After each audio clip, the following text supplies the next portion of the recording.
The NWSL called Utah home for this summer's month-long Challenge Cup, and now we're back for the fall series with some of the new young stars who have delighted in their debut season so far. Utah's Zierra King scored in her first ever professional match. And speaking of first, we didn't get to see the first overall pick this summer, but Sophia Smith has a goal off the bench for Portland and will make her first start tonight.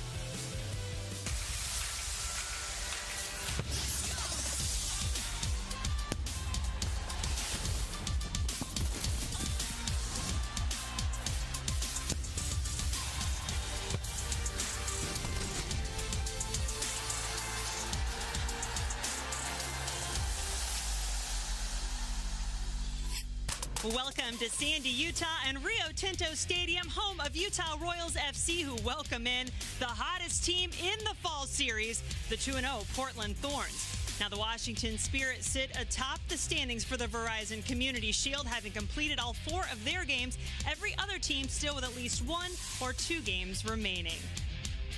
Good evening and welcome in. I'm Jen Hildreth alongside former U.S. national team member Lori Lindsay. We have a little late night NWSL action this evening, Lori. So what can we expect from this one? Well, we've talked a lot about young players and the important experience they've gotten throughout this fall series and how that will pay off going forward in their NWSL careers. But with tonight, these 2 teams in particular, it's been all about their veteran leadership and the impact that they've had. For Portland, Christine Sinclair, the world's leading goal scorer, doing what she does best, which is find the back of the net. She's savvy, she's intelligent, she has good movement in and around the box, and she continues to prove that she is one of the best finishers, even at the age of 37. And we saw that on display on Wednesday night with her 3-goal performance. And then for Utah, Vero, the Spanish international, one of the most experienced attacking midfielders. She can beat you in a variety of ways, whether it's on set pieces, taking on 1v1, or playing decisive passes to link up with strikers in the final third. A lot to like on the field for Utah, but plenty of changes around the team. For more on that, let's bring in Marissa Pilla. Jen, there's no denying the turmoil that the Utah Royals have faced recently. After the Challenge Cup wrapped up in July, the team is now up for sale, and head coach Craig Harrington was put on a leave of absence. But instead of faltering, the Royals are rallying around interim head coach Amy Lepelbit. Utah captain Amy Rodriguez told me that Lepelbit has been a calm and steady presence as a leader for this team. Rodriguez also said the team is using this fall series as an opportunity to redefine what Utah stands for. And at the cornerstone of that identity is hard work and unity on and off the field. Let's take a look at our starting lineups, Lori. For Utah, Abby Smith back in goal. And number 24, Taylor Leach, after not starting the first 2 games of this fall series, getting the nod tonight. She'll be the vocal leader in the back. And then number 8, Amy Rodriguez, NWSL veteran, will link up with number 21, Bouquet. And then for Portland, number 15, Madison Pogarsh gets a start over Klingenberg, who has a yellow card accumulation, but all eyes will be on number 22, Morgan Weaver, and number 9, Sophia Smith, the 2 young guns up top getting their first start together. Utah looking for their first win of this fall season. Meanwhile, Portland with its second game in 4 days, trying to keep the momentum going. We'll have the kickoff from Sandy when we come back.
Thank you.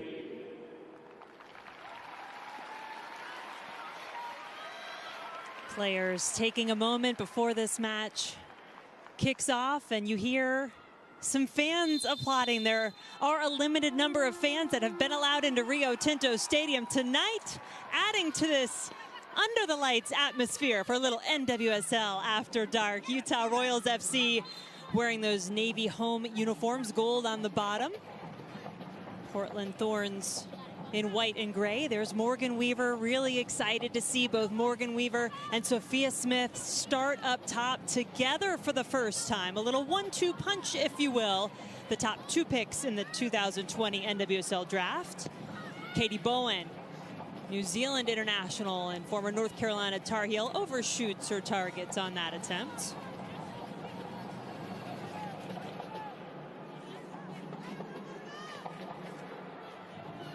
Bowen in that right back position for Utah Royals FC tonight.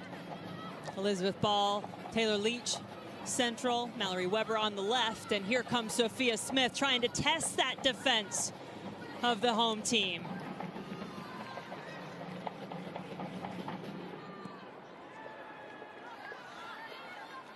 And Jen, I really look forward to these first 15-20 minutes of this game with Portland coming off that midweek game. How can they manage their energy, having to travel to Utah, but then also for Utah starting to build some momentum under interim head coach Amy Lepelbit,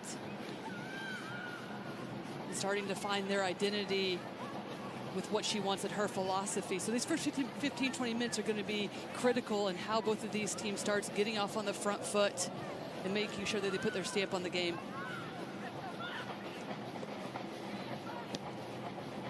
For Portland, certainly wondering how much gas the Thorns will have in the tank. There are a few changes to that starting lineup. We talked about the 2 up top, Weaver and Smith. Madison Pogart starting on the back line in place of Megan Klingenberg, who did pick up 2 yellow cards in the first 2 matches, so that means she has to sit out this match. And then Emily Ogle getting the start for Angela Salem, that holding midfield spot. But everybody else the same, so we'll see. They played on Wednesday night, had to have that match rescheduled due to hazardous air conditions in the Portland area against their rivals, OL Reign.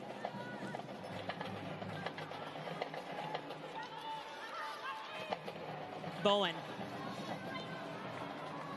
able to find some space to advance this ball over to Brittany Ratcliffe. Ratcliffe back after missing all of last season due to injury. And good start by Utah Royals FC, finding the width. Bowen, one of the areas that she will occupy is the right-hand side, getting up and down the field, helping create numbers up in the attack. But with so many numbers for both of these teams, 4 midfielders for Portland, 3 for Utah, both teams will find space on the wide areas. Britt Eckerstrom in goal for Portland, as she has been throughout this fall series. Vero, we'll see if she can test her from the corner. A driven ball glances off the head of the Royals. Aminata Diallo trying to keep it in play. Ratcliffe gets to it on the far side. Diallo joining Utah this year. Vero, 2 defenders, opts for some help, finds it in Lola Banta. High arcing ball up and out.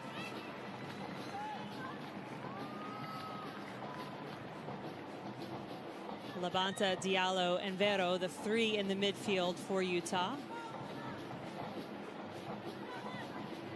It was quite a different formation, Lori, in the Challenge Cup for this Utah team, playing with a 3-back, but it was not the only change. Obviously, we've talked about Amy Lepelbit being the interim head coach, and they had decided before that, they had trained in this 4-3-3 coming into this fall series, and she said she didn't want to make any more changes, wanted to stick with what they'd been preparing for. And I think that's a great game plan from Amy Lepelbit, just to keep things simple, get everybody on the same page. And you get the sense that this Utah team does feel more comfortable in the 4-3-3, more cover on that back line. But that midfield is relatively untouched. Well, that was a close pass there from Abby Smith. I might have jumped out of my seat just a little bit on that, as Abby Smith did put that a little close to Weaver. Here goes Amy Rodriguez, so quick on the turn, bumped down by Emily Menges, but no whistle. Karen App not calling a foul there. Rodriguez dances back to her feet, finds the rookie King.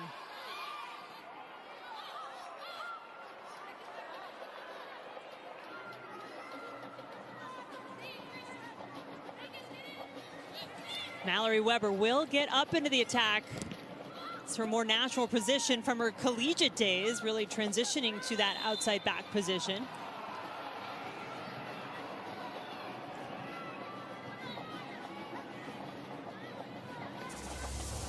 And this is what makes Amy Rodriguez so dangerous, getting on that back shoulder of opposing teams' defenses. She's looking for the foul, but does look like she uses her momentum to get around Menges and then just forces herself from the speed that she employs that knocks herself down. You can tell Menges was putting her hands up saying, I didn't touch her. Good call, no call from the referee. But a bright start from Utah early on, getting on the front foot. Here's Rodriguez again. Her left-footed shot saved by Eckerstrom.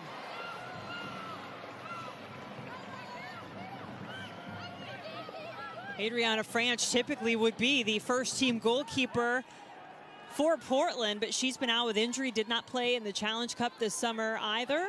And Eckerstrom didn't even start the Challenge Cup, but when she came in was incredible. Now she could be tested again. Ratcliffe in the box. Utah has come out ready to pounce.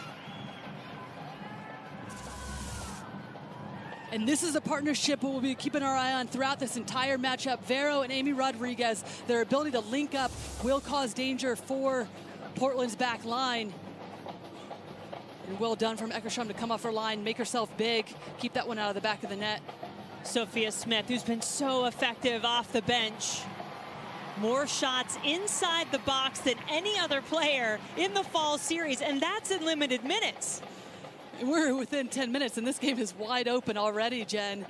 In action. I like the NWSL After Dark, Lori. This is exciting.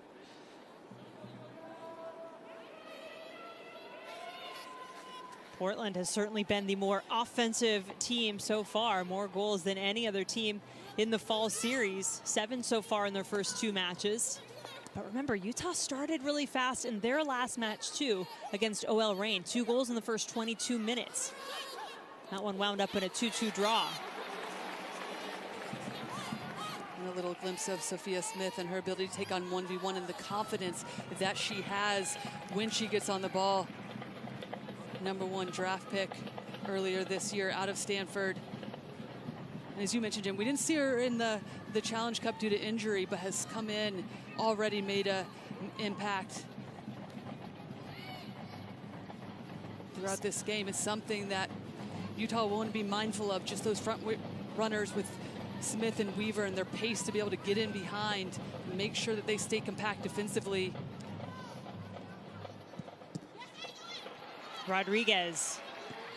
I think it's fair to call her a thorn in the side of Portland so far. Labonta into the attack. Her shot saved, but put back in by Rodriguez.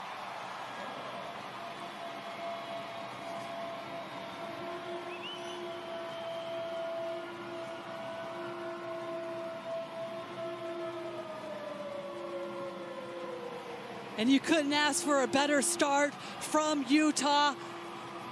Right from the first whistle, attacking Portland, knowing that they played midweek, potentially knowing that they have tired legs with the same, almost the identical lineup that they had on Wednesday night. And this is a midfield, Labonta making a deep run, just the interchange, their ability to get players on that front foot. And it's that partnership between Amy Rodriguez, Vero, and then Labonta with the shot forcing Eckerstrom to come up with the save, but lands fortuitously right to Amy Rodriguez, who's just able to slot it home first time. You talked at the beginning of this match, Lori, about some of these very familiar faces and names, and this Utah Royals franchise, not even, what, a couple of years old in NWSL. A lot of those players came from FC Kansas City, but Amy Rodriguez, one of the leading faces for this club and their all-time leading scorer.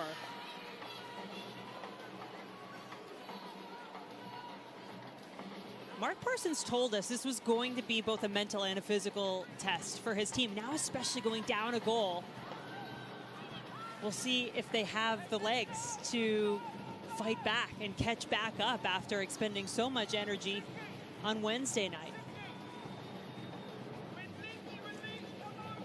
And he also mentioned to us the fact that the difference between the Challenge Cup and this fall series is they've been able to score first, and that's built the momentum. Had a difficult time in the Challenge Cup even getting any goals.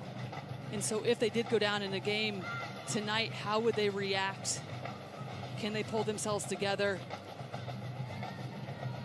So that'll be interesting going throughout this 45 minutes, especially, as we mentioned, with some tired legs. Lindsey Horan, U.S. national team midfielder and World Cup champion. Becky Sauerbrunn, new in that Portland Thorns jersey this season. She was one of the familiar faces for Utah. That was a big trade. Sophia Smith in behind, over to Weaver! That 1-2 punch nearly had the knockout. And Sophia Smith puts this on a platter for Morgan Weaver. She opts to go with her right foot. Felt like she should have gone with her left, just let this roll across her body. It would have been a simple tap in. Because she tries to go with her right, it's almost like at the last minute she stumbles a bit, can't get a good look on it. Really good look from the two young players up top. Weaver onto it again. Washington State Cougar that went to the College Cup last year. Both she and Sophia Smith there at the College Cup, but Smith's Stanford Cardinal winning the championship. It's fun to watch them together. Marissa, what can you tell us a little more about Morgan Weaver? Portland head coach Mark Parsons knows that there is more to Morgan Weaver than her relentlessness. Parsons says, yes, Weaver is great at pressing the opposition, but there's more to that in her game. Specifically, Parsons loves Weaver's clinical finishing in front of net and said her hold-up play is some of the best he's ever seen. Yeah, you can understand that. I think that relentlessness is what you see first with Morgan Weaver. She's #2 all time in terms of leading scorers at Washington State, and their whole mantra last year was to be on the hunt, to be hungry. Nobody embodied that better than she did. And we'll see that sophistication of being able to hold up play and the little intricacies that Coach Mark Parsons was talking about as she continues to get more comfortable with her team. King. You can tell with every touch of the ball for Z, as she is known, you can tell the fans that are here, they love her.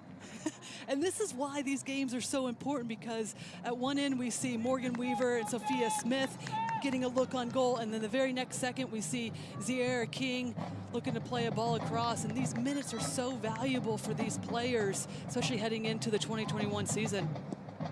It really is. You get a bit of the best of both worlds with some of these new fresh faces that are going to be the future for these teams, and perhaps a great deal of the present as well. But then you also have perhaps more for Portland in particular, but also for Utah, a team that will look pretty similar in 2021. A lot of their players here did not lose many to either injury or opting out or playing overseas. Obviously, there's a key player for both of these teams, U.S. national team, Tobin Heath for Portland and Kristen Press, Utah Royals FC. The rights for those players still with the NWSL teams, but they're both playing over in England. But for the most part, you're getting a really good look here at what we could see from these two going forward. And that's the difference between these two teams. It's a good mix of those veteran players and the young players. Difficult for inexperienced and rookies sometimes to come in and have to carry teams. But when you have the veteran players, the experienced players around you to help carry that load, give you insight what it's like to be a true professional. Westfall. Boy, Horan was lingering, hoping that ball might make it to her.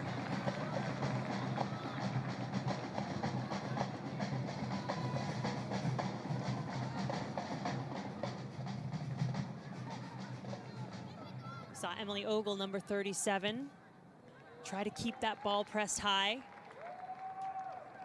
Steps into some important shoes. She and Pogarsh, of course. Pogarsh, the 22-year-old out of Rutgers, in her second year with the Thorns, but had just 3 appearances last year. And is a trialist, made the team, was not drafted, and now stepping into this match in place of one of the all-time great Portland Thorns, Megan Klingenberg.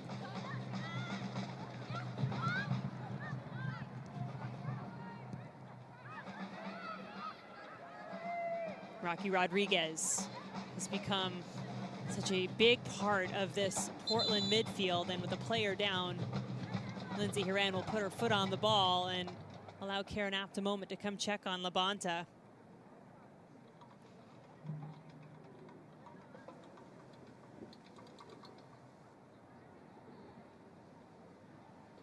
Lo Labonta, 27 years old, has started every match of this fall series for Utah Royals FC, and 4 of their 5 at the Challenge Cup. Utah was eliminated in the quarterfinals on penalties to the Houston Dash. Labonta back to her feet.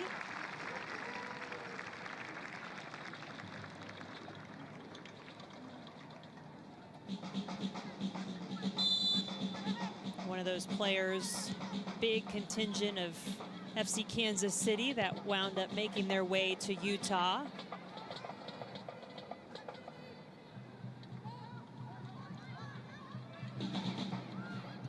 Rodriguez with a brilliant goal, her first for Portland on Wednesday. And this is where Utah needs to be careful, making sure they don't drop too far deep, but also just allowing Portland to have the freedom to dribble, take space, and find space in between the lines. It's too easy defensively. If you're going to sit back and stay compact, you just need to make sure that you close down. Don't allow Portland to turn and play make in and around the central areas. Pogarsh was fouled by Ratcliffe.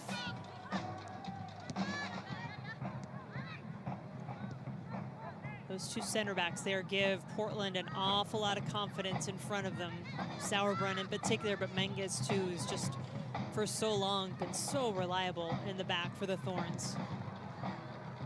Vero takes it away. That connection with Rodriguez could be lethal. Now they link up with King. Zira King shot just misses. She has a goal in the Challenge Cup. She has a goal in this fall series. Wanted another there. And this is why Amy Lepelbit wants Vero to be connected to Amy Rodriguez, because great things like this start to happen. It's this touch from Ziara King that lets her down originally, but then she finds it, gets it out from underneath her foot, and unleashes that left-footed shot that just skims wide. But every time Amy Rodriguez and Vero get on the ball and link up, they're able to unleash an extra player, whether it's Labonta on the goal originally or this time King making runs through, and they're having some success on that left-hand side.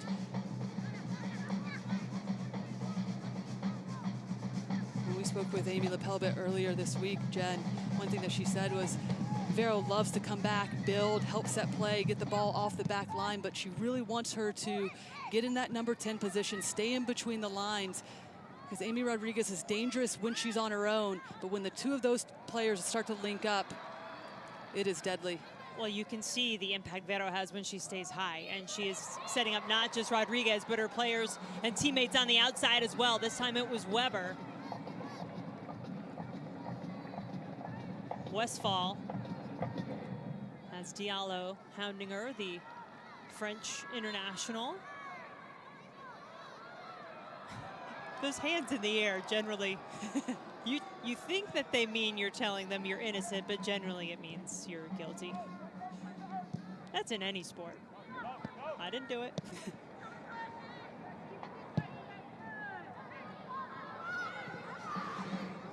Abby Smith opted to stay home for that, and then eventually Elizabeth Ball just sees that out of bounds. Ball, a former Portland Thorn. A little center back swap there as she left the Thorns, and Sauerbrunn left Utah. A lot of allocation money involved in that trade as well. Abby Smith will turn 27 years old tomorrow. An all-time leader in shutouts at the University of Texas in her 3rd year with Utah.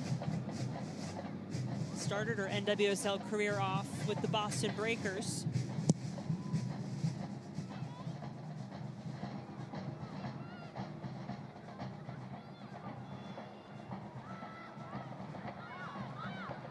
A lot of contact, no whistle. Labonta comes away with it.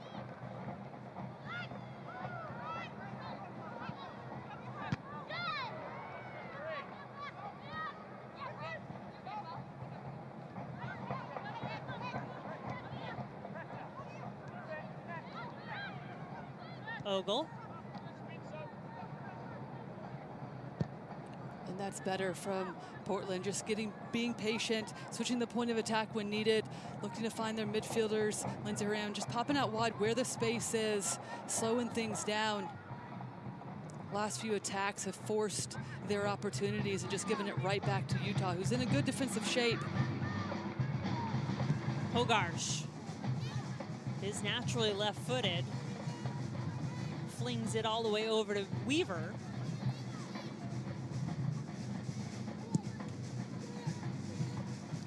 It's been Tyler Lucy and Simone Charlie starting up top for the Thorns in this fall series.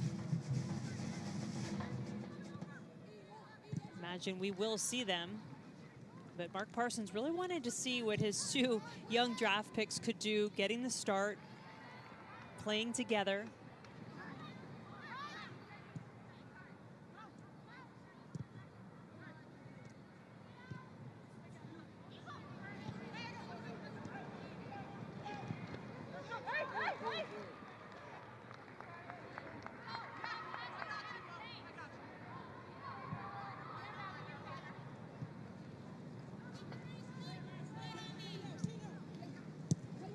Both teams have had some rather interesting situations surrounding their goalkeeper availability, with Nicole Barnhart out dealing with an Achilles injury, and Abby Smith missed the last game for Utah Royals FC. They turned to Melissa Lauder, who made her professional debut, the 23-year-old out of Santa Clara, who's a member of the U.S. women's beach soccer team. So she's been in goal in the last match for Utah. Portland mentioned Adriana Franch is out, Bella Bixby, who they chose to replace Franch at the start of the Challenge Cup, but then she got hurt, so now they turn to Eckerstrom, who has been very good when called upon, a member of the best 11 for just 2 appearances at the Challenge Cup this summer. Bowen is going to keep it moving forward for Ratcliffe. Sauerbrunn quickly closes the space, but then a little slip by Pogarsh opened that door just a crack. And right now, when Utah wins the ball, they're doing a good job of making themselves expansive, using the width, stretching the field, making it difficult for Portland to be able to get on the ball.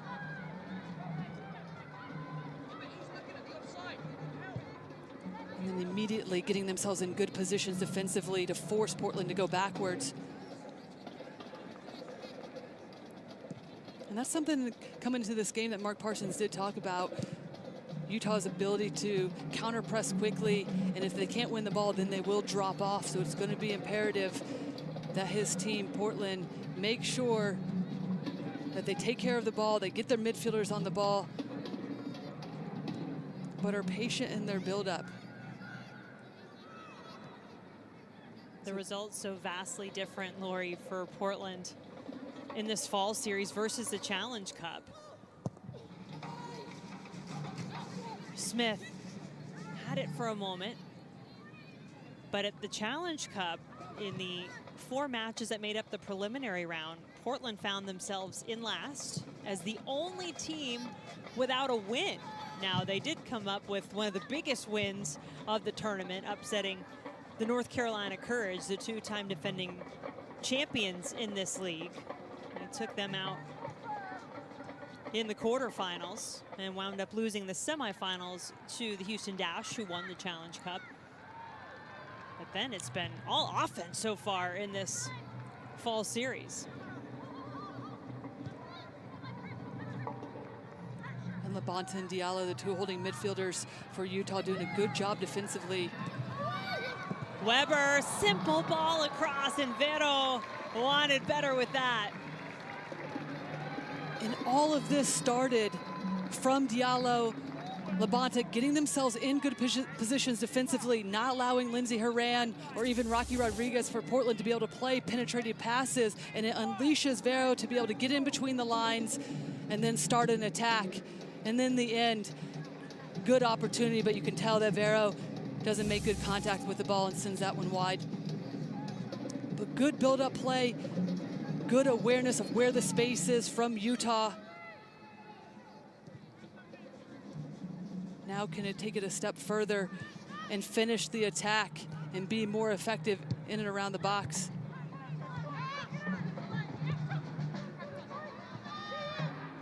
Smith couldn't quite walk the tightrope along that sideline.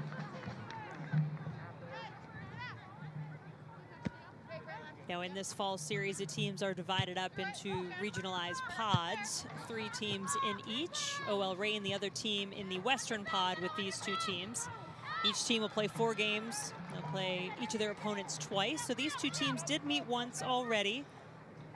It was a win for Portland, 3-0 on their home field on September 20th.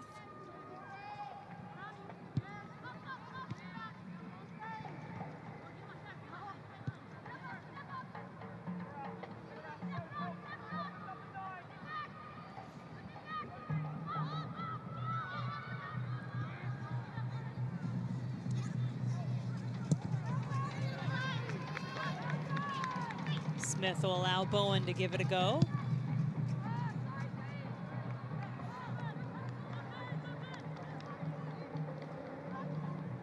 And Jen, for 2 teams coming into this game, talking about how compact defensively they wanted to be, it's a fairly wide open game, some space in between each of the lines. Utah is doing a good job, if they can't win it right away, to drop all the way back. But some easy giveaways in the midfield, leaving each team vulnerable for a counterattack.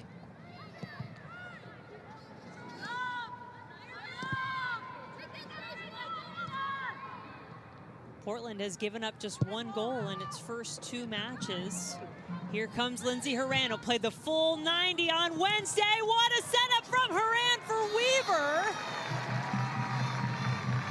I mean, talk about picking out your spot with precision. And the runs that Lindsey Horan makes out of the midfield makes this Portland team so dangerous on the attack, because it's difficult for opposing teams to pick up.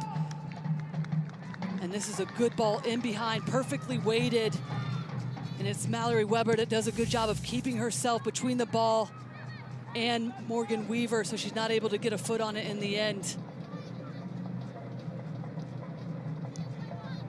There were difficult decisions to be made all around for the players in the National Women's Soccer League when it came to what they were going to do. Many of them were not sure at the end of the Challenge Cup if there would be more games to play in the domestic league here.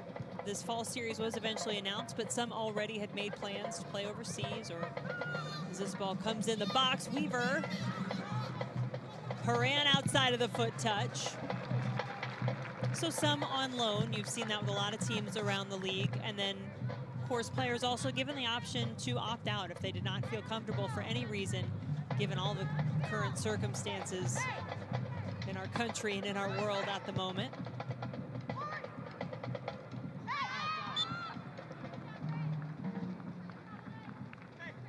But then I think when you see some of these veterans, like a Christine Sinclair, like a Lindsey Horan, you mentioned Christine Sinclair, only the all-time international leading goal scorer for Canada, but not just for Canada, for anybody. Horan, obviously, one of the members of the U.S. national team, and such huge parts of what Portland is trying to do. And that's what Parsons talked about. He said that's the biggest difference, is the time that they've had together. He feels fortunate that he's been able to keep the continuity of his team leading up to this fall series. He's like, we're only in a good place. We've gotten some good results, but there's still a long way to go in terms of building our team, the philosophy and how we want to play. But really the biggest difference maker for me in this team is that they've decided not to adapt to what other teams are doing. They're sticking to their game plan. Tough challenge. You can see Sinclair's not happy with that one. Felt like she made a clean tackle.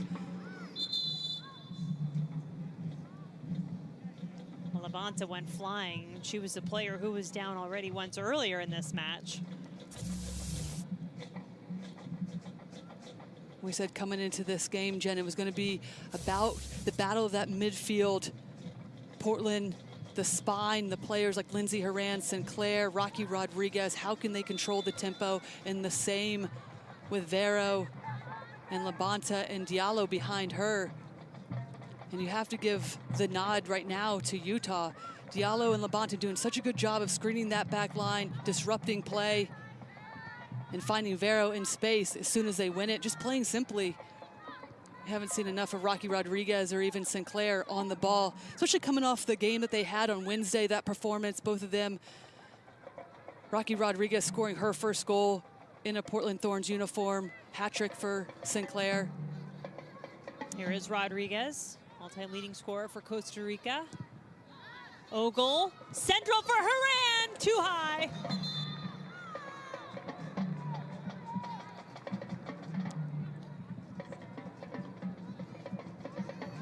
But just like that, you'll see Lindsey Horan making another deep run into the box. Service from deep. Emily Ogle, good weighted ball in behind. And we've seen Horan do this time and time again. Just time it perfectly. Can't keep it on frame, but does enough to earn a corner kick. First of the match for the Thorns. We shall see what Rocky Rodriguez serves up.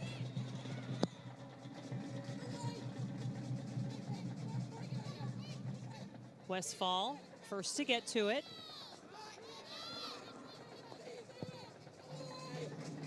Horan will try it again, Sinclair. That just unfortunate for Morgan Weaver, bounces off of her, but will set up another corner. Must have taken a deflection along the way. These are absolutely the opportunities that Portland need to take advantage of with the aerial presence they have on set pieces. Westphal is going to put it in the air for Horan again at the back post as Sinclair did it cross the line. The Portland players asking the assistant referee, who should have been lined up to see whether or not that ball crossed. The entire ball must cross the line for this to be a goal.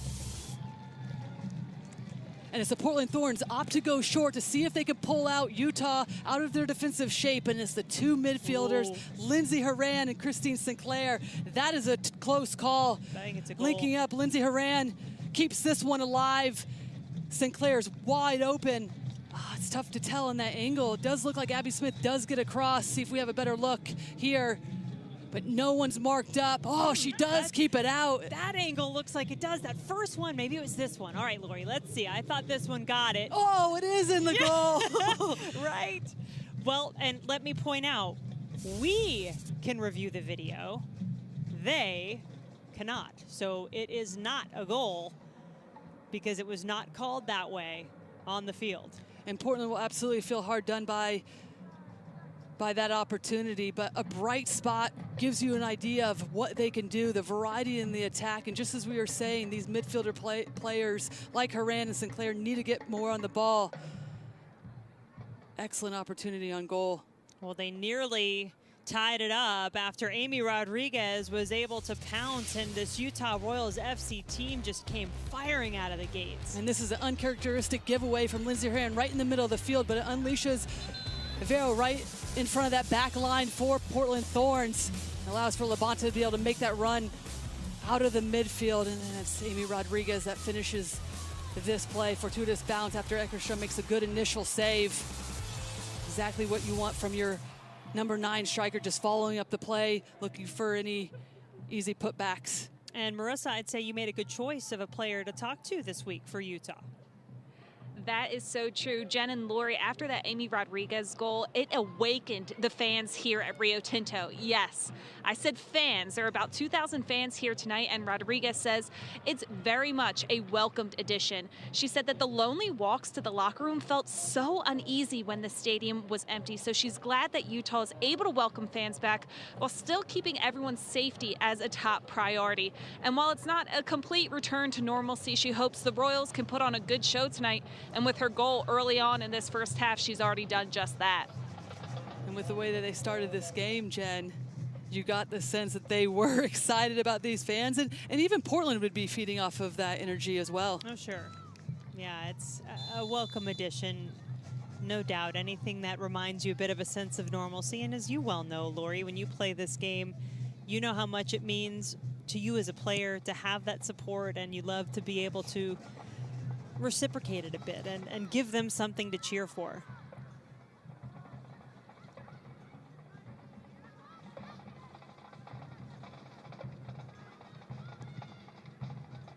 Abby Smith and Utah getting a little lucky with perhaps just our referee crew not able to get a real clear look at that last chance from Portland just before that hydration break. Credit to Abby Smith, though, to be able to keep her feet moving, get across, with Christine Sinclair being wide open right in front of the goal to make it a tight look and difficult for the referee to make the final decision or no call. And usually, you know, that touch not as crisp and clean as we typically see from Christine Sinclair. Coming off that hat trick, the third of her NWSL career on Wednesday night.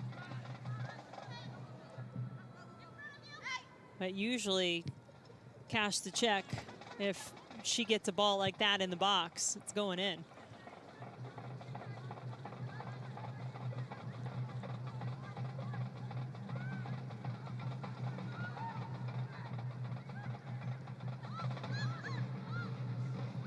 Ogle. A lot of defensive responsibility, but has been able to get up and set up her attack. Finds Horan. Beautifully weighted ball towards Smith.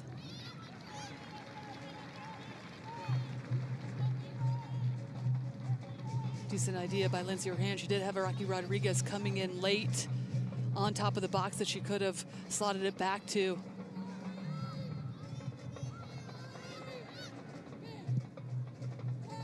Weber will take it all the way across for Bowen.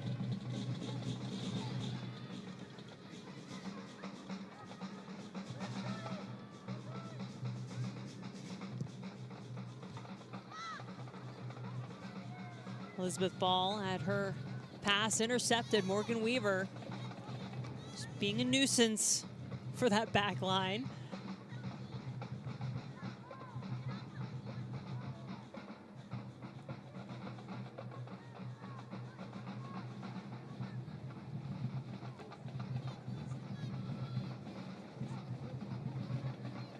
Good to hear those drums, isn't it? Part of the soundtrack of soccer so often.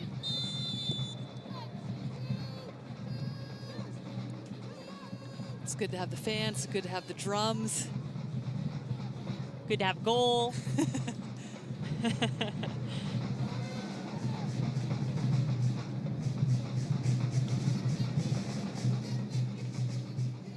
And Portland would like to have a couple more of the latter. Still trailing Utah 1-0 after that Amy Rodriguez goal in the 9th minute, but now Rocky Rodriguez has some options. Horan waiting for it, got to it, but couldn't get much on it. And Utah has to be better in marking Lindsay Horan. Time and time again, you know that she is the target for Portland. We've seen her put her head into the mix, score big-time goals, and for her to be able to break free and get an easy header on goal, not good enough from Utah late in this first half. Pogarsh.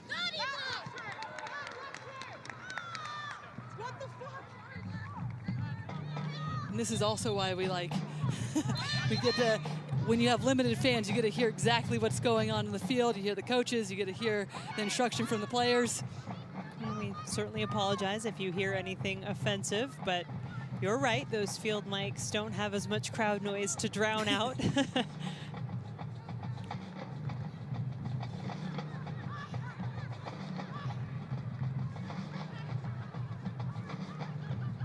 Labonta looking for a way out.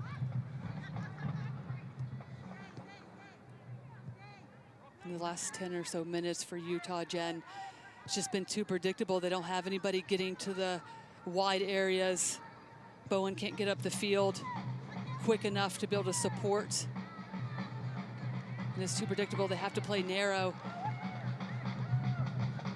Easy defensively for Portland to be able to read the play and pick it off. Sophia Smith has a chance for something special. Weaver closed down with authority, though, by Elizabeth Ball. Play on, says Karen App. Horan waited for Bowen to come. Now has 2 to beat as Bowen recovers.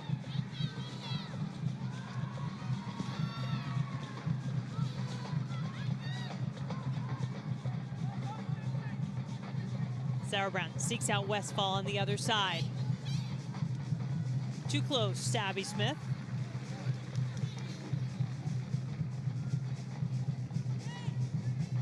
The better ideas in the end from Portland. And looking back at that game on Wednesday, one thing that Christine Sinclair was talking about is they feel like they can take more risks going forward because they have a solid back line that's starting to build the continuity back there, especially with Becky Sauerbrunn coming back from injury, being a mainstay in that back line, partnering with Minguez. But just the experience that they have allows for those players like Sinclair and Rocky Rodriguez or even Horan to be able to get into the mix, take more risks. Last 10 or so minutes, we're starting to see that from Portland. Yeah, Mark Parsons telling us we almost were able to roll out the same starting back four in back-to-back games. They have not really been able to do that, dating all the way back to the Challenge Cup, but no Klingenberg tonight. But the positive aspect about that is you can bring Pogarsh in, naturally left-footed player for Klingenberg. You have Hubley on the bench, who played a lot of minutes in the Challenge Cup, has the experience. So good depth in that back line when they need it. Here comes Sauerbrunn. She may cover in the back, but every now and then she'll get up into the attack as well. Had 1 goal last year in the NWSL regular season. She was wearing a Utah uniform at that time, I might remind you, and that 1 goal came in a 1-0 win against Portland, Utah's only win in the series history between the two teams. Diallo.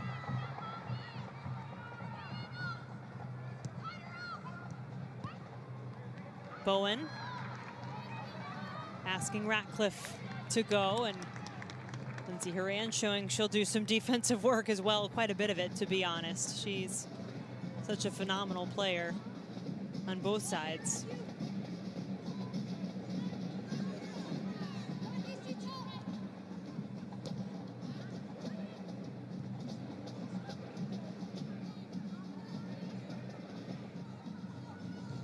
Horan, NWSL MVP 2 years ago.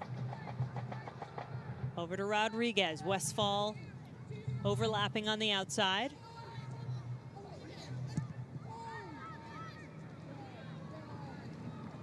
Perhaps a little fatigue setting in.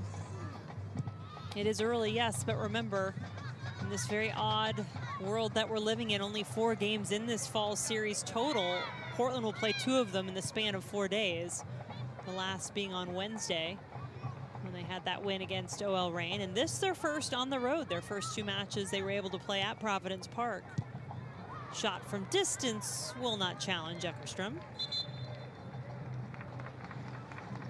Both teams right now making it difficult for themselves, being so stretched, especially in that midfield. For a team like Portland playing midweek, they've got to take better care of the ball, and once they win it, look to pull Utah out because there is space and they need to be more effective going forward. But if you're Utah, just realizing, hey, drop back, don't give anything away. Back line is dropping so quickly, giving unnecessary space away for Portland's attack.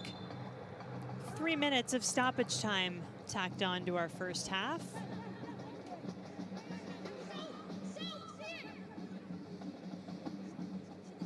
Vero at the corner flag for Utah.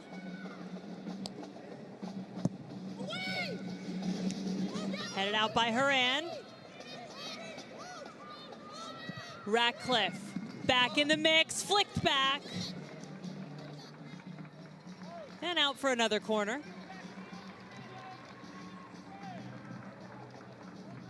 Where would you like to see Vero put this? Well, right on Taylor Leach or Elizabeth Ball's head. Both of those two players, the best in the air for Utah. Try to keep it away from Horan.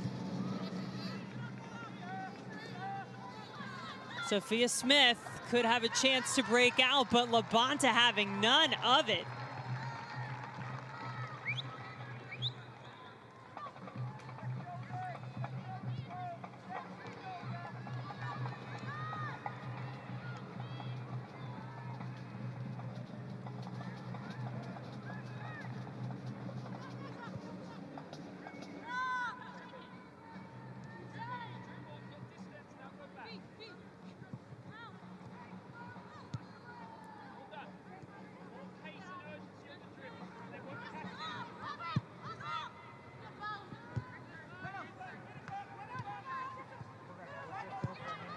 It will be interesting to see what Mark Parsons does at halftime. If he makes any changes then, I'm sure he'll be checking in with his players in terms of how tired those legs may be. Horan picked out Rodriguez. Rocky Rodriguez. What a touch by Rocky Rodriguez just to bring that ball down first time, keep it close to her body. And this is better, this is fine. This is patience from Portland, just starting to move the ball around, dictating the tempo. This is how you save your legs. Look to see if you can force Utah out of their tight shape once they fall back into this low block. But it requires movement from your midfielders, and that's what they don't have right now, is the consistent patience and the movement off the ball. Sinclair, picture of poise on the ball.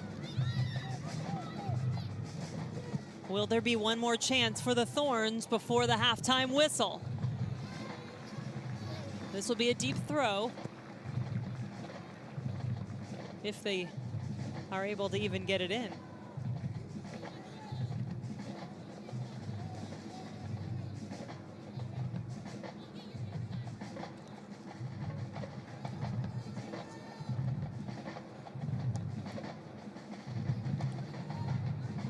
Ball bounces, the whistle sounds, and Utah Lori will take a 1-goal lead into the half.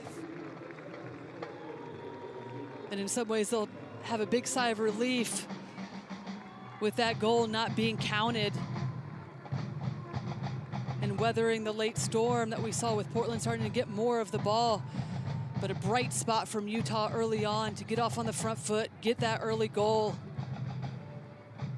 and then do what they needed to defensively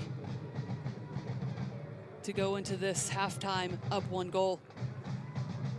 Utah looking for its first win of this fall series. Had that loss at Portland in their first match and then a 2-2 draw in their last match against OL Reign. But right now they have the lead thanks to Amy Rodriguez, who's with Marissa. Amy, you scored your first goal of the fall series early on in that first half. What did you read to create the turnover and subsequently finish the play, finding the back? I think a lot of the work was done behind me. You know, the midfield sprung through. I think it was low. Labonta got on the ball, shot for a post. Luckily, I was there to hit the rebound. Thanks for your time, Amy. Thank you. Amy Rodriguez, the all-time leading goal scorer for Utah Royals FC, has her team in the lead after the first 45 minutes. Coming up, a goal you absolutely do not want to miss. We'll look back at some of the past action in the NWSL Fall Series.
Welcome to halftime from Sandy, Utah, between the Utah Royals FC and the Portland Thorns. Had some midweek NWSL action this week. In case you missed it, let's look back on the Cascadia rivalry. OL Reign playing at Providence Park in Portland. Plenty to look back on here. And it would be Lindsay Horan that does all the work, making a deep run out of the midfield and just puts us on a platter for the first time finish for Christine Sinclair, her first of the evening. And then are you ready for this one, Lori? Are you ready for this goal? Arguably one of the best of the fall series. Rocky Rodriguez with the first time volley finish. Nothing that Michelle Betos can do on that. Perfectly struck by Rocky. OL Reign would get one goal in this match. Bethany Balser rises up to head that one in, but Thorns not done. Christine Sinclair from Lindsay Horan again. Christine Sinclair looks to beat one player. No, 2 to 3, and then slots it far post to finish off her hat trick of the evening. The ageless and incredible Christine Sinclair leading the Thorns to that 4-1 win. Earlier today, Washington Spirit taking on Sky Blue FC, and Ashley Sanchez, one of those young players to watch for the Spirit. And it's a good awareness from the young player looking on to get on the end of this flick. Tight angle for her to be able to make anything of it, and Sheridan shuts it down, almost trickles in between her legs. And then it would be Japanese international Yokoyama with this strike, far post. Crafty little move to get herself free right on top of the box, and then you can see the bend. A lot of joy right there in that celebration. First goal for Kumi Yokoyama in that Washington Spirit uniform as the Spirit get the win to close out their final game of this fall series. We'll have more from the half when we return.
Yeah, can we start him again, though? Because I think we missed.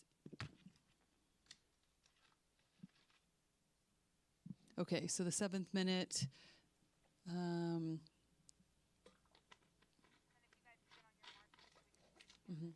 Yep. Okay, so the 7th minute. So it'd be the Vero A-Rod show to begin with, because they linked up quite a bit. Okay, Labonte, and then Amy Rodriguez continues her run, gets on the first.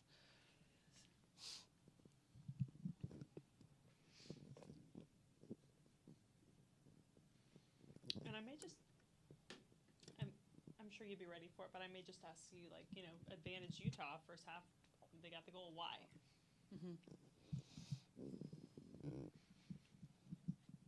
Thanks.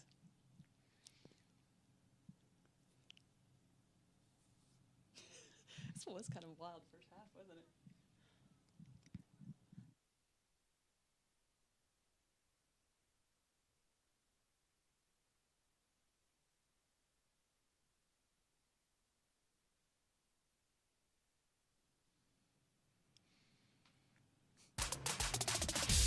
All kinds of shenanigans for NWSL After Dark. 1-0 at the half. Utah Royals FC leading the Portland Thorns on their home field. Jen Hildreth alongside U.S. national team member Lori Lindsay. Lori, Utah does have the goal. They have the advantage after that first 45. Why? They do, and it's because of Amy Rodriguez and Vero, their connection, their ability to be able to link and draw other players into the mix, and that led to the goal. They had quite a few opportunities with Vero being able to play final passes into Amy Rodriguez, timely runs, and that's exactly how they would start off in this early in this game. It'd be Vero looking to thread this ball in, and Amy Rodriguez getting on the back shoulder of Minguez to make the most of this opportunity, but Eckerstrom doing well to make herself big, keep that one out of the back of the net. And it would be uncharacteristic giveaway from Haran in the midfield, and then it's the Vero Amy Rodriguez show again. This time Labonte getting into the mix, making a deep run out of that midfield, and then Amy Rodriguez follow-up play, who initially started that link play in the midfield. So that gave the advantage to Utah early in this one, but Portland would start to find some sparks of life. It'd be the young player Sophie Smith getting on the end of this run, and then it looks like Morgan Weaver's going to be able to tap this one in, but opts to go with her right foot, should have gone with her left to put that back across the goal, just can't get her footing right, can't find the back of the net, and again it's Amy Rodriguez and Vero in the midfield. This time King says she wants a part of it, gets a good look, can't keep it on frame, just sends that one in the far post, just wide of the net. Then this was the moment for Portland where video review might have come in handy. And this is why you go short, because when you know you have players like Lindsay Haran in the air, look to try to pull out the defense of Utah. It leaves Sinclair wide open on that far post. And originally it looks like this ball is kept out by good goalkeeping from Abby Smith, but in the replay it was across the line.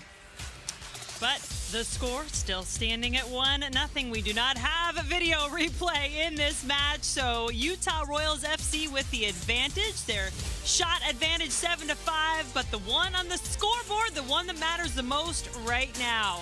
We're getting ready to start our second half from Sandy, Utah after the break.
Amy Rodriguez, the difference maker so far for Utah. Her team leading the Portland Thorns 1-0 at the half.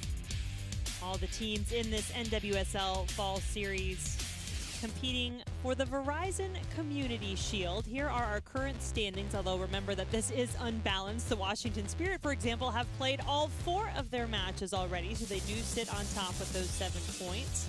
Everybody else has at least 1 or 2 games still remaining. And as for what they're playing for, well, Verizon will give a grant to the first place team of $25,000, $15,000 to the second place team, $10,000 to the third place team, as each club has partnered with a small business in their community that will get that money. So really a great initiative by Verizon for this Community Shield in the Fall Series.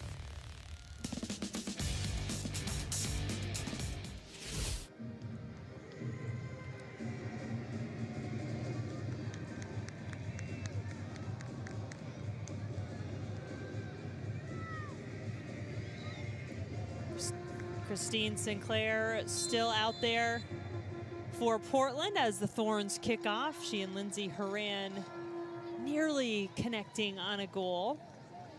A couple changes up top though. Marissa Everett and Simone Charlie replace Smith and Weaver up top.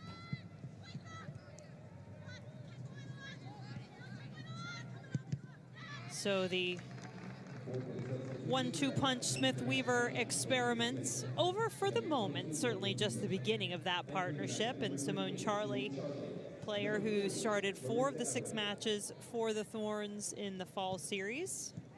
And the first 2 of the Challenge Cup, first 2 of the Fall Series. And Everett makes her 2nd appearance of this Fall Series.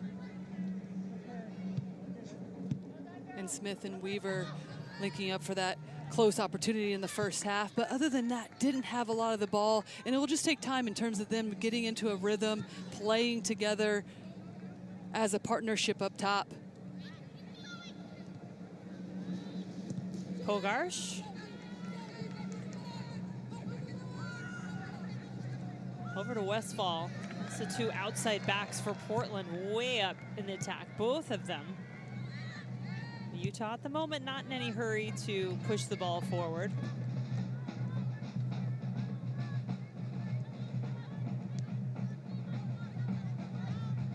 Another thing to keep an eye on in that midfield in particular for Portland, Lindsay Horan, Christine Sinclair, Rocky Rodriguez, all 3 of them played the full 90 minutes in that win for Portland over Oil Reign on Wednesday. And I'll be curious about what Coach Mark Parsons talked to his team about at halftime in the locker room. Especially one of the things coming into this game, Jen, that he talked about was just being able to score first, how that's built momentum for his team. And obviously you never want to be able to go down a goal in a game, but to give yourself some insight as a coach, how your team reacts, how they can fight back, would be good knowledge going forward in this Fall Series and into next season. Ratcliffe drawing the foul. We'll give a free kick for Utah.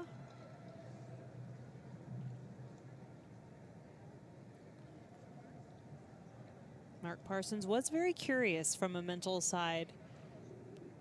Wanted to see how his team would respond to being challenged, and he knew that they were going to have that in this match tonight.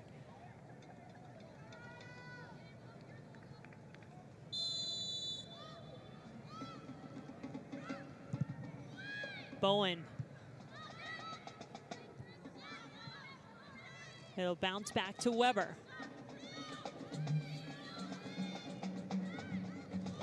King. Zira King making some moves. And she will get the corner for her good work. And she's put in a good shift so far on the defensive side and in the attack, showing a little bit of magic on the ball. Little cut here, then another one. Just runs herself into traffic, nowhere to go. Good job from Portland, just collapse defensively, get numbers behind the ball. 3 corner kicks for Utah in the first half. Vero has taken all of them. She'll take this one as well. Horan heads it initially for Portland. Labonta brings it back down, got herself free. Right around Everett. Vandal sends it back in too high for Rodriguez. And at the half, Marissa, you were able to hear from Portland's side in terms of what they're thinking for the second half.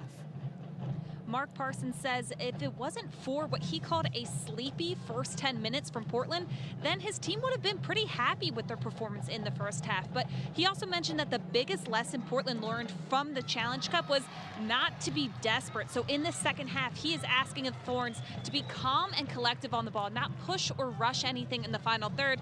And he said they need to be a little more brave in possession. And he talked to us about that too, knowing when they'd played Utah a few weeks ago, beating the Royals FC 3-0 at home at Providence Park, and it was difficult to break them down. They love to find space in between the lines, but Utah really forced them to play in the wide areas, and that's something where they're gonna have to be patient in. Turnover winds up at the feet of Rodriguez. Still with it is Amy Rodriguez, near post save from Eckerstrom. Turnovers can be deadly, and that one nearly was for Portland. And in the first 5-10 minutes of both of these halves of this game, it's been Utah with the momentum. This time, Amy Rodriguez just picks her head up, sees some space, finds a little bit of space in between two defenders for Portland. Can't sneak it past. Looks like Britt Eckerstrom is going to be screened, but reads it, gets down low, parries that away. Utah will try it from the other side. Horan wins it again. First time, the follow-up is up and over. And Amy Rodriguez in Utah pleading for Karen Apt to hear that they felt Eckerstrom touch that ball. And Amy Rodriguez is feeling it. A moment ago, taking on the dribble. This one catches this one perfectly on the half volley. Is pleading for a little tip over from Eckerstrom. The referee says no.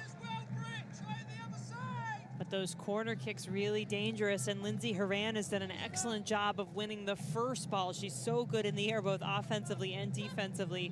But that second ball, Utah's been able to make something of it. They've done a good job with Amy Rodriguez, just looking for little places, her and Vero, little spots in between the lines, pockets of space to exploit.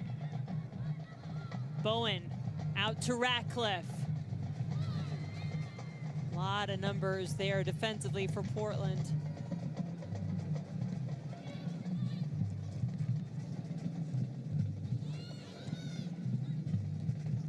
Labonta toward the middle. Rodriguez bounces it high. Amy Rodriguez flicks it toward King.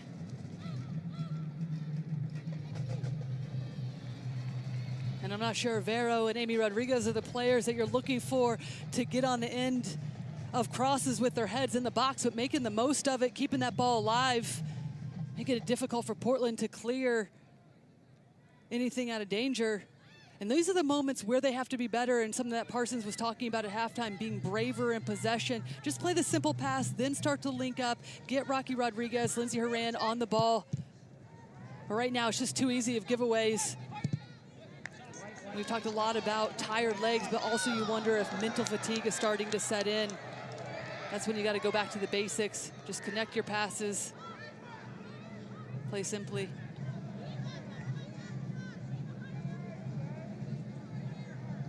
Portland, was a very difficult team to break down. They had a tough time finding their offense in the Challenge Cup this past summer, but their scores were a 2-1 loss against North Carolina, a 0-0 draw against Chicago, a 1-1 draw against Washington, and a 0-0 draw against OL Reign. So there weren't a lot of goals to be had anywhere when Portland was on the field.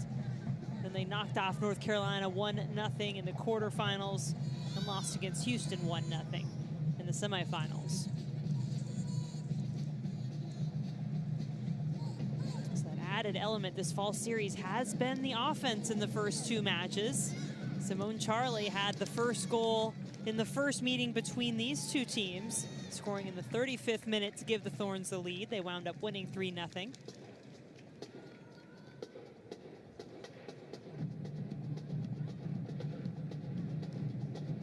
And this is the difference between the Challenge Cup for Portland and this fall series, is being able to bring on Everett and Charlie, but also being able to start Weaver and Smith together. The luxury of having that depth up top and see what partnership works the best.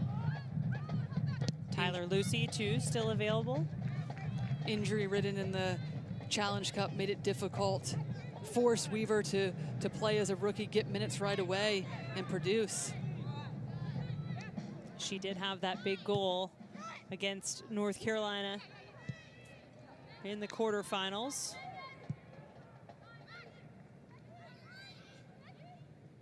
Becky Sauerbrunn barely played in the Challenge Cup as she was dealing with injury.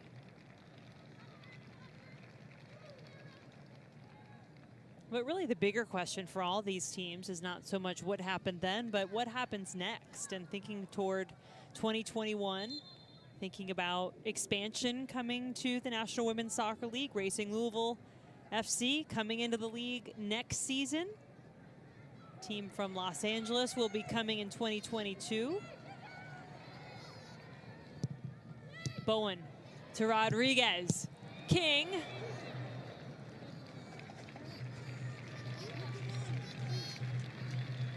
And every time Utah gets into their attacking third, they look dangerous. Amy Rodriguez making the most out of whatever comes her way. Haran brought that ball down so beautifully.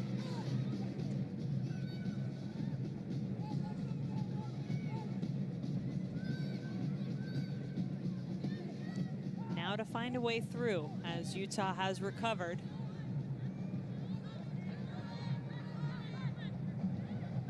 How do they do it? Where do they look for it here, Lori? And this is where you start to wonder if you miss Angela Salem, the holding midfield. Emily Ogle doing a good job in that holding mid. We see her on the ball right now. But Angela Salem, the one that's always connecting the play, making everybody around her better. Charlie could make Ogle look really good with that setup. And that's exactly what they want Ogle to do, to come get the ball, set play more often than she has. Whenever the ball is on that back line, can she be an option? Because it allows for Sinclair and Rocky Rodriguez and even Lindsay Horan in front of her to be able to dictate their positioning off of where she's getting the ball. We do anticipate seeing Angela Salem, by the way, in this match. Mark Parsons just concerned with the 2 matches in the 4 days.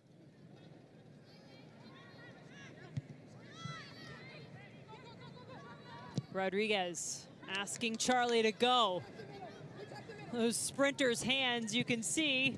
Charlie at the near post trying to set up Everett.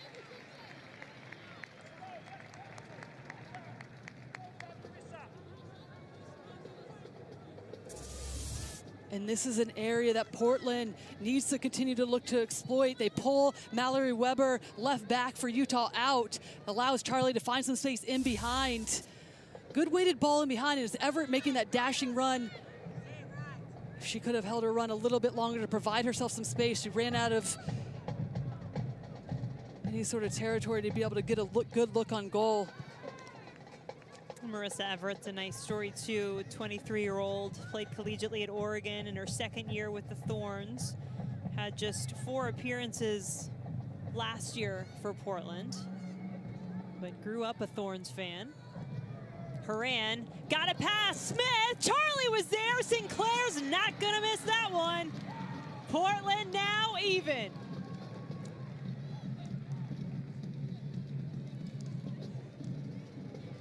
And if you're Utah, you know that Lindsay Horan likes to pop out wide left, find herself some time and space to be able to take on 1v1, and you have to do better defensively against her. Here she is making a good run. She picks up this odd bounce that's uncleared from the Utah defense, but then it's just too easy. You've got to force her to go back, allow yourself to get numbers in behind.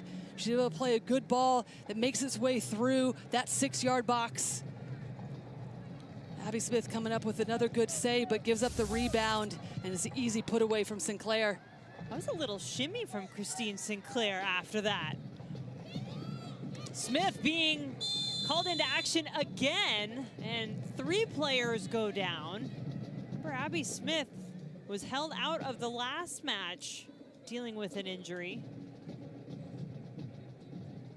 And it is Lindsay Horan who's down for Portland.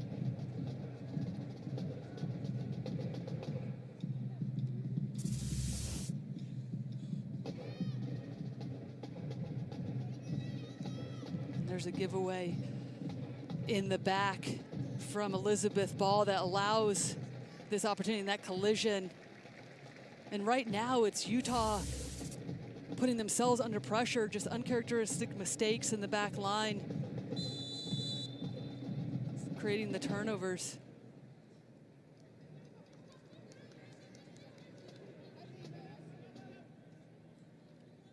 And Jen, Abby Smith doing a good job making the initial saves, but it's been the defending around her on both of the opportunities in the first half. The one that was originally not called a goal, or initially obviously not called a goal, and then this put away as well from Sinclair that led to the goal. King has Rodriguez popping outside. Amy Rodriguez directing traffic in front of the goal, but puts it too far in front of Ratcliffe. And Christine Sinclair now, already told you, the all-time leading goal scorer internationally. She also now has 82 goals across all competitions in professional women's soccer in the United States. That includes the NWSL, that includes the Fall Series, the Challenge Cup this summer, and her time in WPS. And now here comes Angela Salem, who will replace Rodriguez in the midfield for Portland. And just unbelievable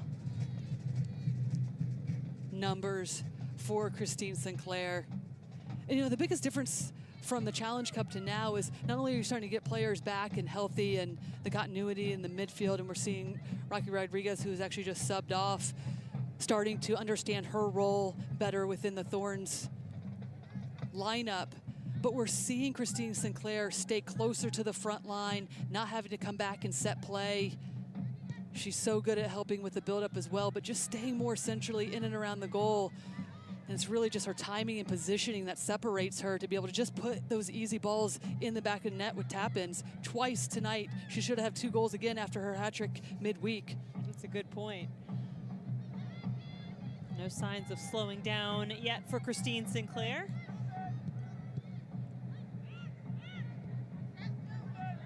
With the substitution with Angela Salem coming in, it'll push Emily Ogle a little bit higher, closer to Lindsay Horan and Christine Sinclair in that midfield.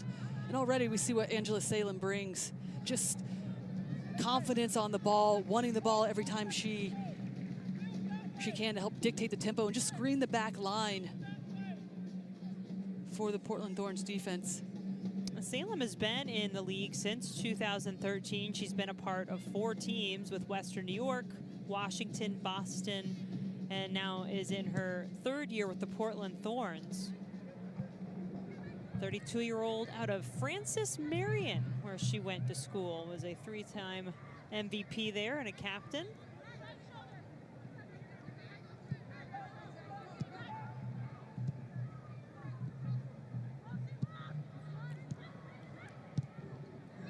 Sinclair trying to send Charlie off to the races. Charlie was also a track star in her time at Vanderbilt. In fact, redshirted her 2016 season with the Commodores to focus on track. She was an Olympic hopeful, particularly in the triple jump where she was an All-American. But you can see when she starts sprinting and those flat hands like knives are cutting through the air. You can take the sprinter off the track, but not the track out of the sprinter. And she's after it again. Smith having to wait right with her toes just about on the line.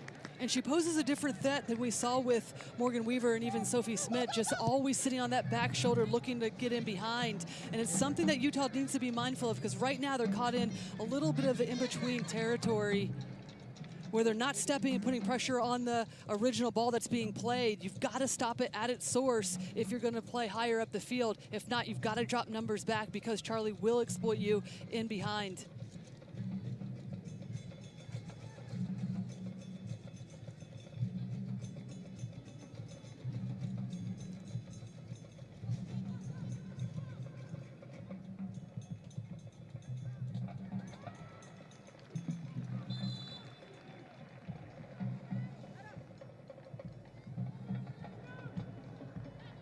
Substitution coming for Utah is Taylor Lytle. She will give Vero a break. So Lytle, the 31-year-old, in her second year, coming back this season with Utah after having to miss all of last season due to injury. All-time assist leader at Texas Tech collegiately.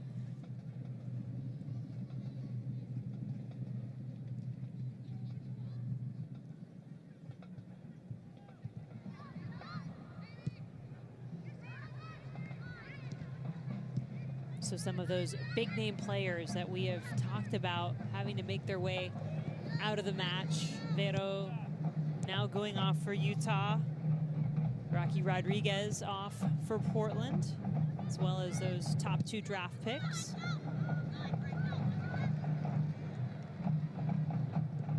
Good patience by Ratcliffe, but that ball a little too close to Emily Menges.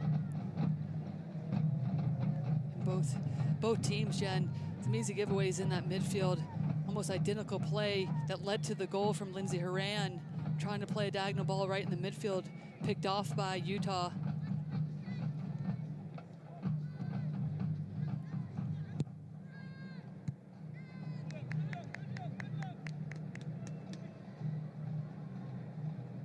Well, we wonder how the subs might make a difference in this match. Marissa, what can you tell us about the 2 subs who came in offensively for Portland, Everett and Charlie? Portland assistant coach Rich Gunny said that now that Portland has evened everything up, they want to continue to shift the momentum of this match, and that is where Simone Charlie and Marissa Everett play a huge role. They want to continue to use their speed up top to put pressure on Utah defensively. And he said right now, Portland also needs to control the match more by making the field smaller defensively. And once they do make the field smaller defensively, that's when they have to take care of the ball. Can they look to play over the top quickly? If it's not on, just connect your passes. Don't give away, because we have seen Utah be dangerous if they win the ball in their middle third to be able to counterattack with the pace of Amy Rodriguez. And now with Lytle coming in, she's going to give a different look as well, being able to stretch and get in behind with her speed.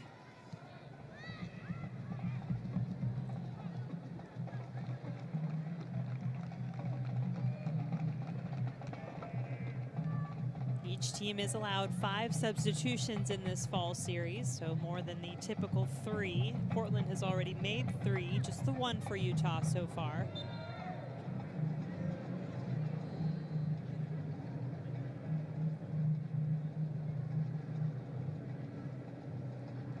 I'm looking at this game. If you're Amy Lepelbit, Jen, interim coach for Utah, you're thinking, this is a good performance. Lost 3-0 just a couple weeks ago against Portland, away from home. Now you come back, scored early in this game, have been on the front foot, some bright spots going forward. Still some areas of improvement defensively, staying tighter as a unit, but at the same time, players starting to shine. You can see the work ethic, the buy-in from all of the players for Utah and what they're trying to do. Handball, the call, as Rodriguez tried to bring that down. But you think about, too, and I know you know this firsthand, Lori, with Amy Lepelbit, and what a tremendous defender she was in her career. Former NWSL defender, in fact, and also with the U.S. national team. Just to have that kind of expertise and experience now at your disposal if you're Utah. Oh, it gives such a unique insight on what it takes to be a champion and close out games in this league. The ups and downs of a season. And we're starting to see the glimpses of her of her philosophy in terms of wanting to keep possession, but then when it's on, can they go quickly, use Amy Rodriguez's pace to get in behind, transition quickly. You hear a nice round of applause there as this crowd in Utah certainly appreciating Becky Sauerbrunn, who played there for 2 years before going over to Portland, and really just recognizing her quality. Big smile on Becky's face as Kelly Hubley comes on to replace her. I'm not sure we can name a player that has had a bigger impact on all the teams that she's played on, both on and off the field. I mean, it's incredible to think about for Sauerbrunn, the only player in this league who has been named to the best 11 every year of its existence. It is unbelievable. Yeah, and Mark Parsons was echoing that. I think every time we've talked to him, he's pointed that out. And you've played with Becky, Lori, so you kind of know what that is like, what kind of a teammate she is. Longtime training partners in Washington, D.C., and also with the Washington Freedom of the past WPS and the U.S. Women's National Team. Ratcliffe, quick touch, central, was a good one. Had Taylor Lytle there. And now the corner for Utah. We'll have to see somebody other than Vero take it, and it looks like it will be Taylor Lytle.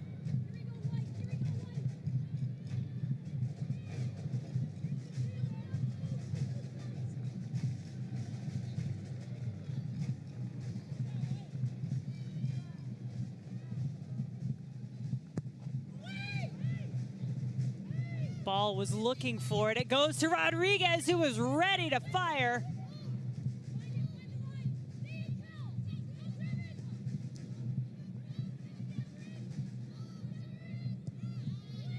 Leach puts it back toward Rodriguez. The shot from Bowen is blocked from Sinclair.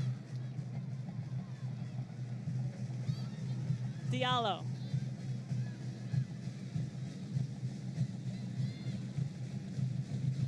And for Portland Thorns, who prides himself both defensively and offensively on set pieces, way too easy for Utah to be able to get 2 good looks on frame. Utah still looking here. Diallo. Out to King. Smooth on the turn. Left-footed shot off the crossbar. Zierra King kisses the crossbar and just barely misses the lead for Utah. Oh, and you gotta love this from Zierra King. That's Diallo that finds her out wide. And then she looks to go inline, but cuts back, and it's the slip from Pogarsh that allows her to get free. It separates her right there, and then she unleashes a shot, and that was an inch lower going to the upper 90. From the other side now for Utah. King, the rookie out of NC State, has had a couple of close calls in this one.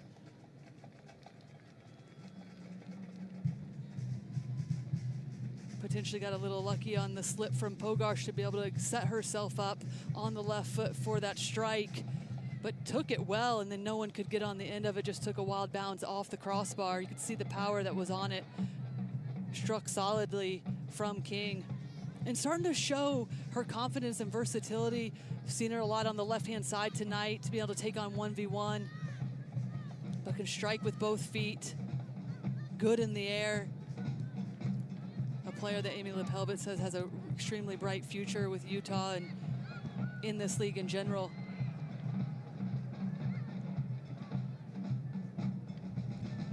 King was Utah's top pick in the 2020 NWSL draft, number 8 overall.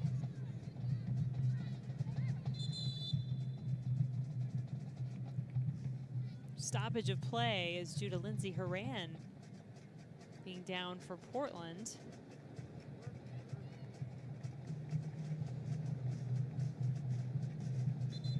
Thorns have just one substitute remaining Parsons perhaps pondering if he may need to use one on Haran.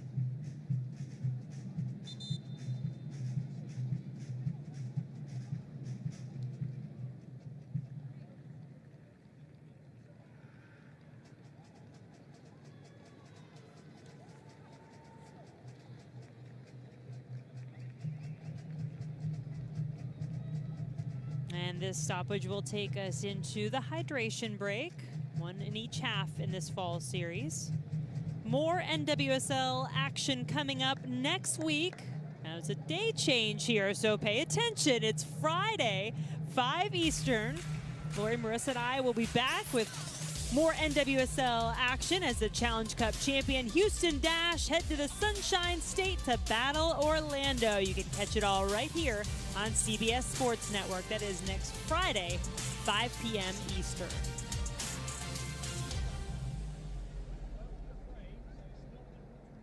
Oh my, a spooky full moon in this October night for some NWSL action under the lights. 2 goals so far, 1 for each team. Utah getting on the board first. And Amy Rodriguez gets herself in a good position defensively to pick that ball off from Lindsay Horan to ignite this attack. And it's that run from Labonta out of the midfield that sets up this play for Amy Rodriguez to continue her run and just slot it home after a decent Eckerstrom save to begin with. And then Christine Sinclair, who came so close in the first half, would get another swing at it. Lindsay Horan does so well to take on, to force Abby Smith to be able to come up with this save. And then on the other end, it's Sinclair just waiting for this tap in. Charlie gets on the end of it to keep it alive. Bounces fortuitously to Sinclair, who just has to put it away right in front of the goal. So 1-1 we stand. Utah is coming off of a draw in their last match, 2-2 against OL Reign. They've yet to get a win in this fall series. And for Portland, Christine Sinclair had that hat trick on Wednesday night. The Thorns a perfect 2-0 through their first 2 matches as Lindsay Horan is ready to come back into this match.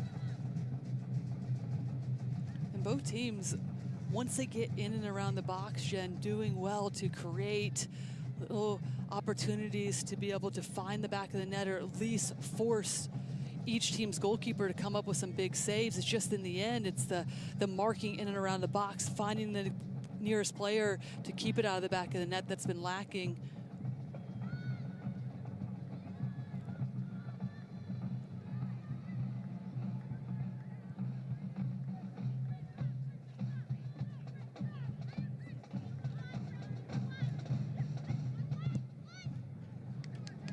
Westfall for Charlie. Cuts it back, tries another.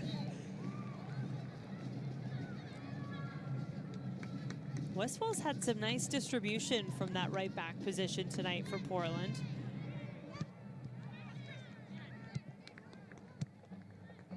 She's also been able to find herself higher up the field to be able to help create numbers up situations in the wide area. But you're right, Jen, whenever it's on, she's played little floated balls over the top, has landed perfectly into the path of whether it's Charlie in the second half or even Sophia Smith in the first to put Utah's defense under trouble. Here's Angela Salem. Now for Horan. One touch, not the one she was looking for. Well, you know, Lori, we've talked about changes surrounding this Utah organization, the team up for sale, and there's a new face on the bench as well. Nikki Washington named interim assistant coach, as Amy Lepelbit telling us. She was able to add someone to her staff and went right after Nikki, who had been an assistant coach at the University of Washington, but is another former player, actually played for Portland back in 2013 and Houston and Boston in 2014. And what a great pickup for Utah and for support of this Utah team, and even Amy Lepelbit. When we talked with Amy Lepelbit, she said Nikki was her first choice to be able to come in, help create an identity, the philosophy of what she's trying to achieve here for Utah. Her and Nikki had taken the B license coaching license together and just really hit it off and know each other, had experience in this league that would pay off and be beneficial for their players. As Marissa reported on earlier, having talked to Amy Rodriguez, this team, this group of players, very veteran-led and very determined to establish a new identity, a new culture for what this team can be and what this organization will look like in the future.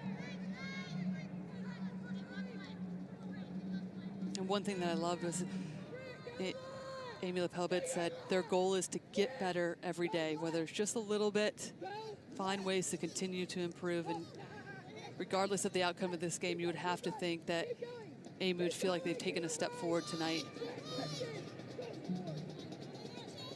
That was great. Just, by the way, getting to hear Abby Smith there and that look in her eye, you don't mess around with that. Horan tried to get there, was defended well by Ball. Charlie's up too high. See, hear Abby Smith this week, Ashlyn Harris a couple weeks ago.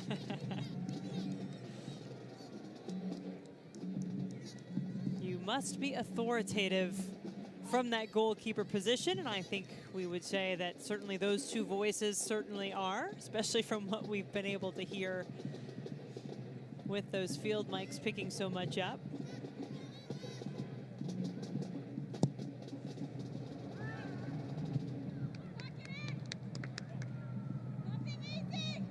Abby Smith certainly with the potential to really smack the ball down the field. One of my favorite statistics from her that I hope you don't mind I'm going to share again. I probably share every time I talk about her, but she actually had 3 goals in college. Scored off a 50-yard and a 45-yard free kick, and the other one off a 90-plus yard punt. I'm not exactly sure how that happened or who she was doing that against, but either way, impressive.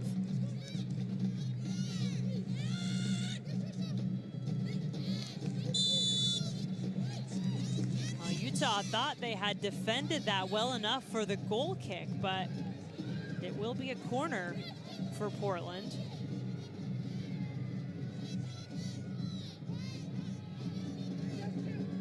And that's a close one. It did look like it still went off of Everett, missing it at the end when she tried to pull it back. But the final touch was from Everett, not Diallo. And actually it was called a foul, so my apologies. Thought that was out initially, but it will be a free kick here for Portland.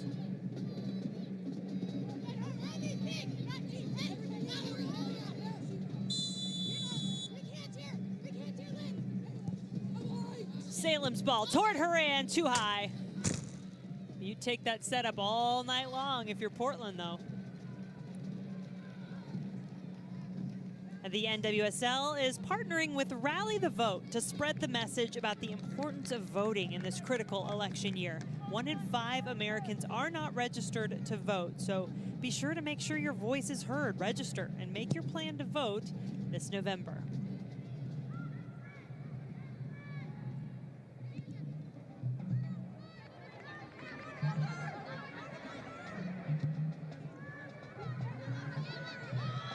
Horan and Labonta doing battle. Ratcliffe initially came away with it. And Diallo's had a good game for Utah. He's playing simply, starting to understand the physicality of the league, what Amy Lepelbit and her coaching staff want out of her. Said with the language barrier coming into these games, sometimes it's difficult to know exactly what her players want, where they want the ball, but with the time and understanding has really grown into her position in that holding midfield role and has done well tonight.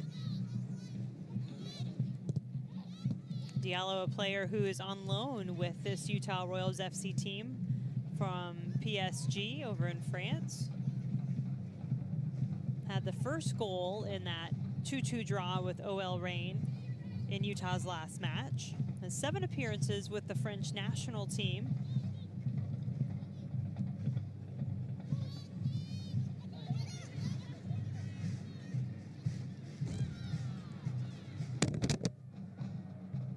Say a microphone just took a hit.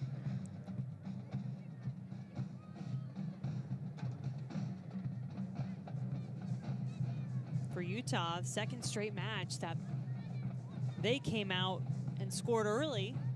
Had to settle for a draw last time around. They had a 2-0 lead dissipate against OL Reign. That one wound up 2-2. This one, Portland coming back, scoring in the 59th minute to tie it. Now, both teams have threatened since then. I think the question for Utah tonight is, can they continue to push the pace, stay tight as a unit even when they go forward? We'll look to see if they can continue to find ways to get in and around the box. Pogarsh drives it all the way across. Look who's waiting for it. Lindsey Horan's left foot wants it, but is wide. She's outside left, she's in the central, she's on the right-hand side, creating opportunities for her teammates, also herself this time. Gets on the end of this long ball that somehow makes its way all the way through. Just gets on this left side, sees a little window of space to be able to try to bend it. Can't get around it enough, sends it wide. But good look from Lindsey Horan, and we don't typically see her on that right side to cut in with her left foot. She's a player that continues to want the ball at her feet, make things happen, and she's really elevated everybody around her on this Portland Thorns team. One of the reasons why Sinclair's been able to play more centrally, stay in and around the top of the box where she's most dangerous, is because of the work rate and the positioning and the awareness that Lindsey Horan has in that midfield role. And it all trickles back, doesn't it? That Horan is allowed to play her role the way she does because of the play of the players around her, like Rocky Rodriguez when she's in, and Angela Salem and Emily Ogle tonight. And behind them, the confidence in players like Becky Sauerbrunn and Emily Menges in the center of the defense. And even in the short time from the Challenge Cup, knowing that they had limited players, it's been fun to see the evolution of this team, even with just a short amount of time between the Challenge Cup and the fall series, and how they've progressed and where they continue to want to continue to go. And certainly through some challenging conditions. Mentioned those hazardous air conditions in Portland. The team had that match moved against OL Reign. It was originally supposed to be how they were to open this fall series back on September 12th. It got moved to September 30th. They've had to train indoors at times. But as with most everything else in 2020, nothing much as easy or as you might expect it to be. Ogle for Charlie. Charlie in a foot race with Weber. Weber held her ground. Yeah, good defensive play from Weber, knowing that Charlie would have her on the foot race, but does well just to stay shoulder to shoulder, doesn't get pushed off the ball, does enough to just keep Charlie away from the goal, out of danger.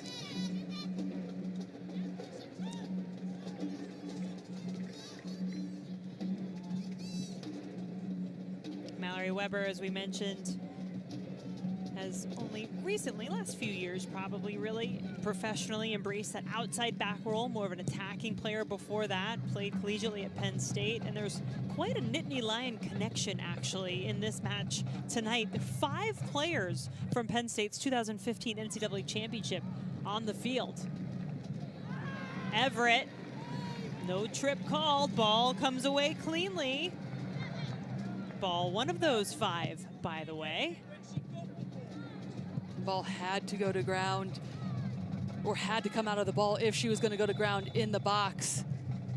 Times it perfectly.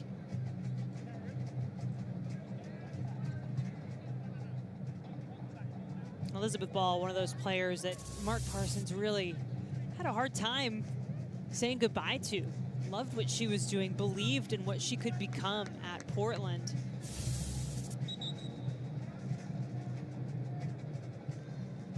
I thought she was phenomenal in the Challenge Cup. Obviously, they were playing in that 3-5-2 formation, different look than we're seeing tonight. Was done well in this 4-4-2, or excuse me, 4-3-3 as well. Not typically a center back, usually an outside back. Was really growing in confidence and as a leader, and something that Amy LaPelba is continuing to ask more of her. Can she be an authoritative role model in that back line? She has all the gifts. Bowen and King charging ahead. Now Rodriguez in the box. And it bounces eventually to Eckerstrom.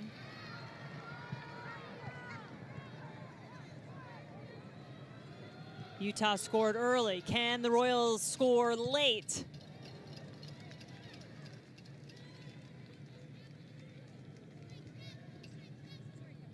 And Utah doing such a good job once they win the ball and they're looking to go quickly into the attack. They're finding some different spaces, particularly out wide, and Amy Rodriguez is making the most of her opportunities, her work rate. It's been fun to watch her throughout the course of her career.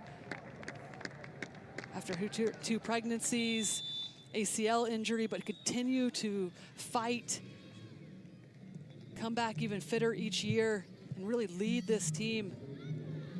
And having played with Amy Lepelbit would be a good resource for this team, a good connector in terms of continuing to help lead and get the message across of what they're trying to do in this organization. Saw Tyler Lucy come on and actually replaced Everett. Sub replacing a sub, not something you see very often. Bowen back at it for Utah.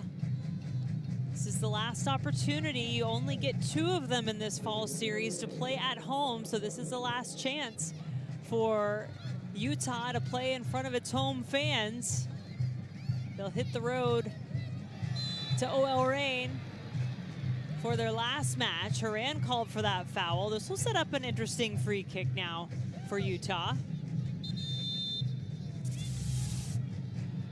And I don't think Lindsey Horan needs to foul here. She has cover behind her with Westfall. Just continue to see Brittany Ratcliffe wide. Instead, gives up this dangerous free kick late in this game. And on both sides of the field, we've seen how these set pieces have resulted in some close opportunities. Rodriguez hovering over there to the left of Bowen. She's going to go the other way. Sinclair wins it.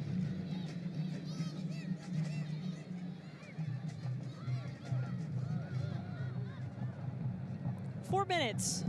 Already a minute into that of stoppage time.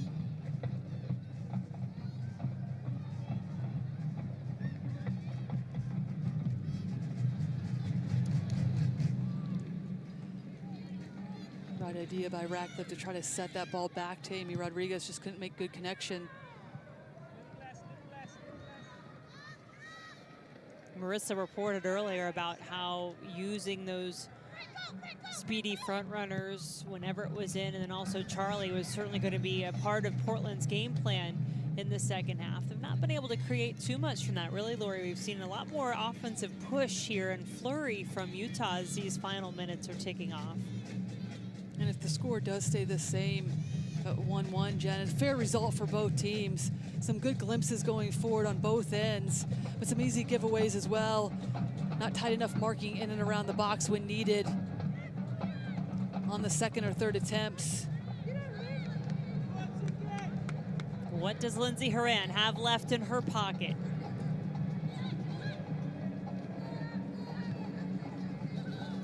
Ogle to Sinclair. Touches it central, and Lucy, who just came into the match. A lot of that looked and sounded good, just not much punch on it in the end.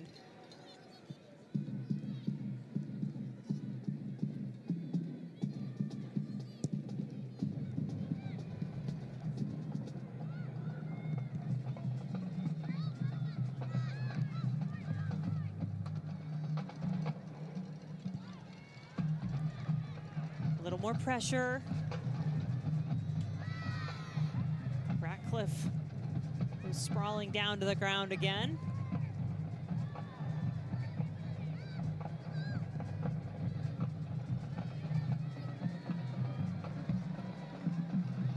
Bowen.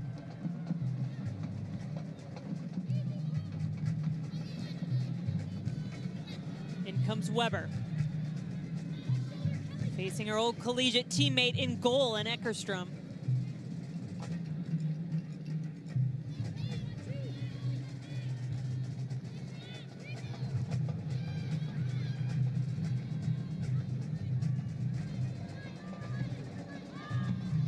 Little keep away for Horan there. Perhaps one more chance here for Utah. Ratcliffe can't get past Horan. You do not have a lot of time to make decisions on the ball in this league. Weber bounces back for King in the box and saved by Eckerstrom. There was another chance to be had. That was it, and we will end in a draw. And solid performance by both teams. In action, way more wide open than I think either of us expected, Jed, coming into this game, but resulted in some good opportunities. But some easy giveaways, still some things to go back to and learn from for both of these teams in terms of taking better care of the ball and how they want to keep possession going forward to result in even better chances than we saw tonight. So Portland remains unbeaten in this fall series. Each team picking up one more point. We'll be back to wrap things up in a minute.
(1-1) our final score from Sandy, Utah tonight. Christine Sinclair evening things up in the 59th minute for Portland after Amy Rodriguez scored first for Utah. More NWSL games coming your way. There is one tomorrow, Houston and North Carolina, and then we'll be back Friday. Make sure you're ready for that one. Orlando, Houston, CBS Sports Network, next Friday, 5 p.m. Eastern Time.